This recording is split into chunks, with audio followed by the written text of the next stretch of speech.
नमस्कार, मैं जनमक्ता श्रीओम गौतम। जिस तरीके से देश ने होली के दिन काले धन की होली देखी थी और उसके बाद सुप्रीम कोर्ट के कॉलेजियम और सीजेआई को लेकर जो भी लोगों के सामने जानकारियां आई, उसके बाद ऐसा लगा कि देश में अगर किसी संस्था को सबसे पहले सुधारे जाने की जरूरत है तो वो है इस देश की ज्यूडिशरी। क्योंकि हमने आपको जिस तरीके से बताया था कि किस तरीके से कॉलेजियम को बनाया गया, फिर उसको भारत के संविधान से भी ऊपर उठा दिया गया और अब स्थिति ये हो गई है कि कॉलेजियम सबसे ऊपर हो गया है। कॉलेजियम अपनी मनमानी करता हुआ दिख रहा है। जस्टिस यशवंत वर्मा के केस में तो ये अब जग जाहिर हो गया है, चूंकि अब तक जो जानकारियां सामने आई हैं और जो भी गतिविधियां सामने आई हैं, उसके बाद ऐसा लग रहा है कि 15 करोड़ रुपए से ज्यादा की नकदी पाए जाने के बावजूद अब यशवंत वर्मा के खिलाफ कोई भी कार्रवाई नहीं होने जा रही है, सिर्फ और सिर्फ लीपापोती की जा रही है। इसके पीछे हम आपको कारण भी बताएंगे और तथ्य भी बताएंगे कि क्यों यशवंत वर्मा के खिलाफ कोई कार्रवाई नहीं होगी। और जिस तरीके से अब तक हुआ है कि यशवंत वर्मा को पहले ट्रांसफर किया गया, फिर दबाव पड़ा तो कहा कि कोई ट्रांसफर नहीं हुआ और फिर बाद में ट्रांसफर कर दिया गया और उन्हें इलाहाबाद हाई कोर्ट में एक बंद कमरे में चीफ जस्टिस के द्वारा, इलाहाबाद हाई कोर्ट के चीफ जस्टिस के द्वारा शपथ भी दिला दी गई। ये सारा मामला हुआ ही था। अब नई बात निकलकर सामने आई है कि जो इन हाउस कमेटी जांच कर रही है, उसने जो अपनी एक तरीके से उसकी कार्यविधि का जो पूरा नजारा या रिपोर्ट सामने आई है, उसके बाद तो ये लगभग तय हो गया है कि यशवंत वर्मा के खिलाफ कोई भी कार्रवाई नहीं की जाएगी। वो इसलिए कि जांच कमेटी ने यशवंत वर्मा से 3 सवाल पूछे थे कि वो धन जो आपके यहाँ पाया गया, जलाया गया, किसका था, कैसे वह आया और बाद में उस धन का क्या हुआ। तीनों ही प्रश्नों के जवाब यशवंत वर्मा ने लिखित में दे दिए और ये कहा कि मेरी जानकारी में ऐसा कोई धन नहीं था और ना ही इस तरीके का कोई धन मेरे परिसर में जलाया गया है। तो फिर उन्होंने तीसरे प्रश्न का जवाब ये दिया कि जब ऐसा धन था ही नहीं और न जलाया गया था तो उस धन का क्या हुआ, कैसे आया, इस प्रश्न का कोई औचित्य ही नहीं बचता है। दूसरी तरफ जांच कमेटी ने अब पुलिस से भी सवाल उठाने शुरू कर दिए हैं। जांच कमेटी दिल्ली पुलिस कमिश्नर से यह पूछ रही है कि अगर वहां पर धन था तो आपने उसको जब्त क्यों नहीं किया। और यही बड़ा सवाल है कि जो 15 करोड़ रुपए से ज्यादा की नकदी थी, अब वो कहां गई, किसके पास है। क्या वो नकदी भी जस्टिस यशवंत वर्मा के घर के कर्मचारियों ने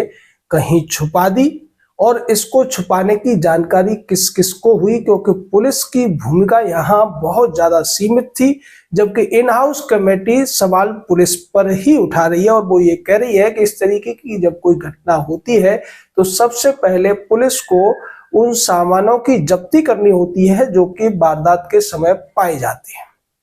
दूसरी तरफ पुलिस ऐसा नहीं कर सकती थी क्योंकि प्रिविलेज मिला हुआ है सुप्रीम कोर्ट और हाई कोर्ट के जजेस को, उनको घुसने की भी इजाजत नहीं है। और मीडिया में ये खबरें भी सामने आई थी कि जब डीसीपी स्तर के एक अधिकारी वहां पहुंचे थे तो जज के पीए ने उन्हें वहां से वापस भेज दिया था और ये कहा था कि अब आप शाम को आइए, अभी यहाँ आपका कोई काम नहीं है।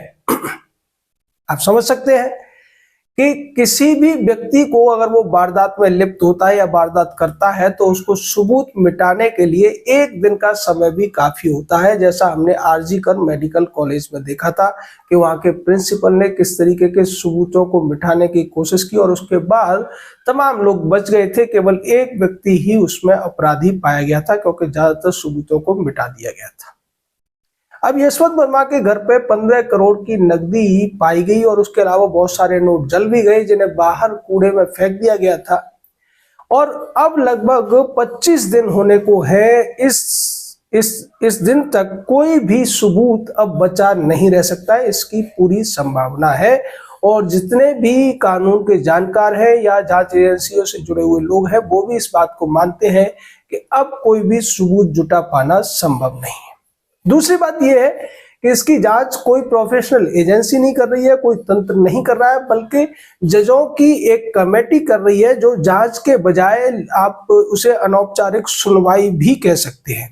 क्योंकि जांच की तरह से यह जांच होती हुई दिख नहीं रही है, केवल और केवल सुनवाई हो रही है। पहले सवाल पूछे गए जस्टिस वर्मा से, उनके घर के कर्मचारियों से सवाल पूछे जा रहे हैं और अब पुलिस अधिकारियों से भी सवाल पूछे जा रहे हैं। उनके फोन खंगाले जा रहे हैं कि कितने लोगों ने वीडियो बनाया, किस किस को कॉल किया, किस किस के कॉल के बाद क्या क्या प्रतिक्रियाएं वहां हुई, कितने लोगों ने अपने फोन से जो फोटो थे वो डिलीट किए, वीडियो डिलीट किए, किस किस को शेयर किए। ये सारी औपचारिकताएं निभाने की कोशिश की जा रही है। जबकि दूसरी तरफ जिस व्यक्ति के ऊपर आरोप है, अब वो बड़े मजे के साथ इलाहाबाद हाई कोर्ट में जज बन चुका है। हालांकि वहां की बार एसोसिएशन के दबाव की वजह से वो व्यक्ति अभी तक कोई केस की सुनवाई करने में सक्षम नहीं है, लेकिन यकीन मानिए कुछ दिनों बाद वो केस भी सुनने लगेगा। इसी कड़ी में एक और व्यक्ति का नाम बड़ा ही दिलचस्प है, जो इसी तरीके से दिल्ली हाई कोर्ट से ट्रांसफर किया गया है, और उसका नाम है दिनेश चंद्र शर्मा। वो भी दिल्ली हाई कोर्ट में जज थे और उनका ट्रांसफर कर दिया गया है कोलकाता हाई कोर्ट में।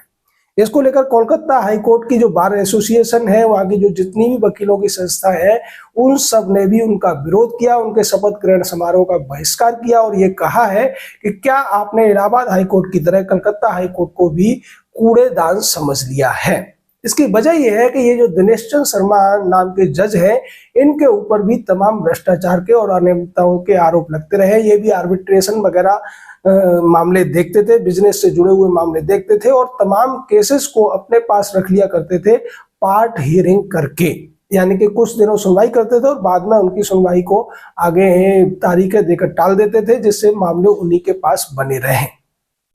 अभी फिलहाल कॉलेजियम ने दिल्ली हाईकोर्ट से 3 जजों के ट्रांसफर किए, जिसमें पहले तो जस्टिस यशवंत वर्मा है, जो काफी कुख्यात हो चुके हैं पूरे देश में केस कांड की वजह से। दूसरे नंबर के चंद्रधारी सिंह है और तीसरे नंबर के ये दिनेश चंद्र शर्मा है। चंद्रधारी सिंह को लेकर भी अब जल्द ही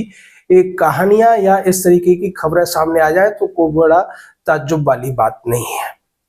हाईकोर्ट के जजेस की किस तरीके की सोच है, कैसे वो काम करते हैं और नियमों का कितना पालन करते हैं, इसको आप इसी बात से समझ सकते हैं कि अभी जब chief justice of supreme court ने ये कहा कि सभी जजों को अपनी जो संपत्तियां हैं उनका ब्यौरा देना चाहिए और इस ब्यौरे को हम सार्वजनिक भी करेंगे, जैसा कि पहले सीजीआई ने इसको सार्वजनिक करने से मना कर दिया था।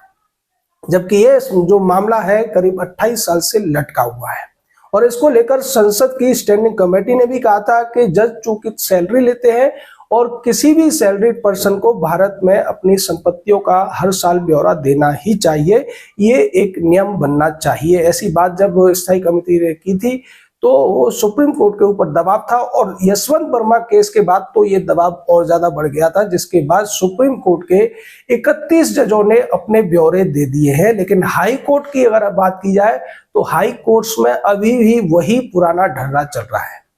अब तक जो जानकारी सामने आई है, केवल 93 जजों ने, जो कि 783 की टोटल संख्या में से आते हैं, इस बात का ब्यौरा दिया है कि उनकी संपत्तियां कितनी हैं और कहां कहां पर हैं।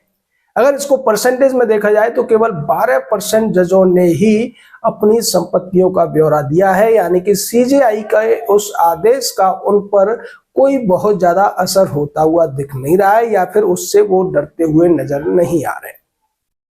वो सब जानते हैं कि सीजीआई या कॉलेजियम कुछ भी चाहे उनका कुछ भी नहीं बिगाड़ सकता है, क्योंकि उनको हटाने के लिए जो एक प्रक्रिया है उसको इतना ज्यादा जटिल बना दिया गया है कि उस प्रक्रिया को पूरा होने में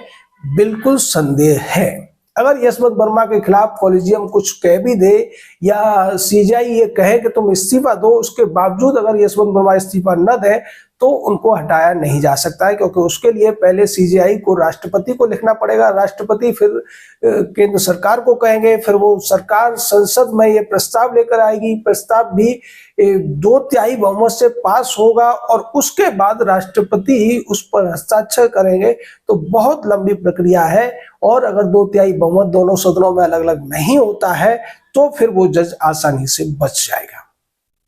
लेकिन यहाँ तो जिस तरीके से कॉलेजियम ने इस जज को बचाने के लिए अपना पूरा तामझाम लगा दिया, सारी तिकड़में लगा दी, उससे तो ऐसा लगता है कि कॉलेजियम यशवंत वर्मा के खिलाफ कोई कार्रवाई करने में बिल्कुल भी दिलचस्पी नहीं ले रहा है। लेकिन अब यही उनके लिए गले की हड्डी बनता हुआ भी दिख रहा है।